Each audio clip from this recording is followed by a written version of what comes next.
तेरे बिना सोना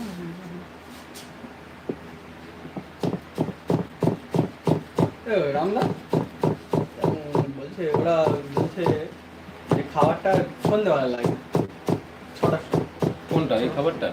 যেটা নতুন যেটা না বিষয়টা আছে না, যেহেতু পকোড়া আছে পকোড়াটা স্টার্টার করবে 6টার সময়, 6টার মধ্যে ওখানে ঢুকে যেতে হবে, কিন্তু ডিনারটা তো করবে রাত্রেবেলা 9টা, অতক্ষণ তো থাক কী করে সম্ভব। হ্যাঁ কিন্তু পকোড়া খেয়ে তো কেউ ডিনার করবে না, ডিনারটা আগে প্রথম দিতে করে রাতে খাবার। হ্যাঁ রাত্রে। এবার আমি ওই জন্য বললাম যে তাহলে খাবারটা আমরা একসঙ্গে একেবারে মানে পকোড়া আলাদা হয়নি জানা সম্ভব না এরকমভাবে, আমি ওই জন্য এটাই বললাম যে একবারে খাবার চলে যাবে, ওরা একটা সিলিন্ডারের ব্যবস্থা করতে বলেছি।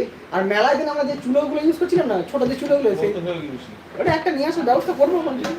কোথায় আছে তো বলুন, ছোট একটা কেন ওই এই সময় ধরে দেবো, চুলো ওটা বসিয়ে দেবে, দিয়ে নাড়াবে হালকা করে, হয়ে যাবে। স্টিমে দিয়ে এই ব্যান্ড সমেত বসাবে চুলোর উপরে, কারো বুঝতে পারলে না? চিকেন পকোড়া আছে তো? চিকেন পকোড়া গুলি মারো, চিকেন পকোড়া হাফ ফ্রাই করলে সেটা না চুলোতে না, যেটা তুমি যেটা আইডিয়া, আমি বলছি খাবারগুলোর কথা, চিকেন পকোড়া তো অনেক দূর কি বাদ। না ওটাই ধরে গরম চিকেন পকোড়া